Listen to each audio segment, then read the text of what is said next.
There's this really horrific story coming out of Oklahoma. There were two black teenagers and one white or mulatto teenager that shot and killed a guy named Christopher Lane, who was a promising baseball player from Australia that was just out on a jog, minding his business. And the details are really grim because the kids were immediately arrested, and they admitted that they killed the guy because they were bored. That's it. There was no deeper reasoning. They just said, yeah, we were sitting around, we were bored, we wanted to kill somebody. I mean, unbelievable. And it shows you what type of monsters still exist in this world. It's really mind-boggling. So, of course, everybody's upset by this, and it's absolutely shocking. But Fox decided to make this unnecessarily racial. So let's listen, and then I'm going to explain the elephants in the room that they're missing. As far as Christopher Lane, 22-year-old, a white guy shot by three black teens arbitrarily. Why was he shot? That didn't stop Jesse Jackson and President Obama and Al Sharpton from weighing in.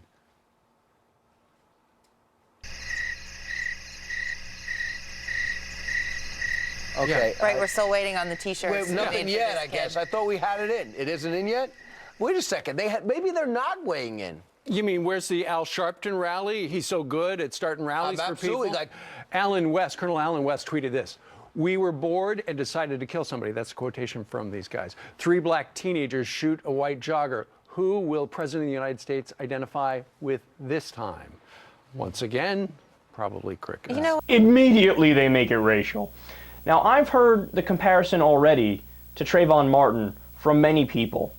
And did you notice they pulled the typical Fox News there? See, our black guy friend, Alan West, said these things first, so we have cover to say it, so we can say these things, and we're not racist because they said it first. Okay, so what are they missing?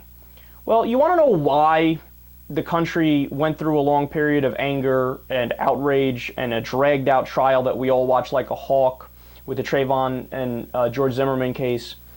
Well, what initially sparked the outrage was that the Sanford Police Department, when they arrived at the scene, they did a toxicology report and took blood samples and did a criminal background check on Trayvon Martin.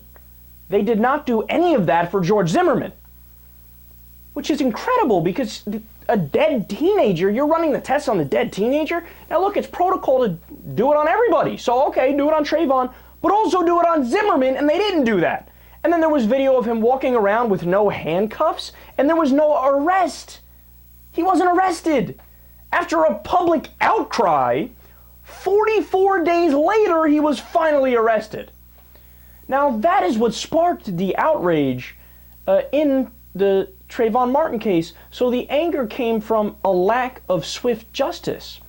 Because the assumption of the police department was, well, Trayvon's a black teenager, and you know how they are, so Zimmerman will take at his word.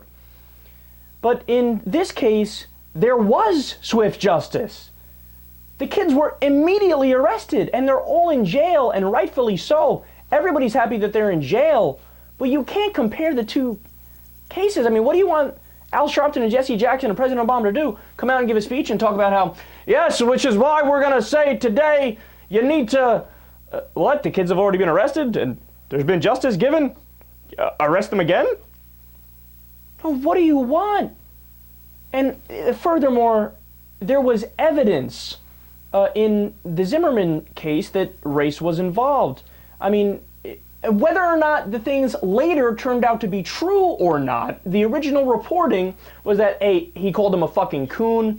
Now, they disputed that and said, he said it's fucking cold, not fucking coon. And you could determine who you want to believe on that, but the original reporting was that he said what he said. And then The Guardian had an article that talked about how George Zimmerman had called the police on black people over 40 times in the past. And then Zimmerman's own cousin came out and said, that family's openly racist. Every time I was in their house, they would berate black people.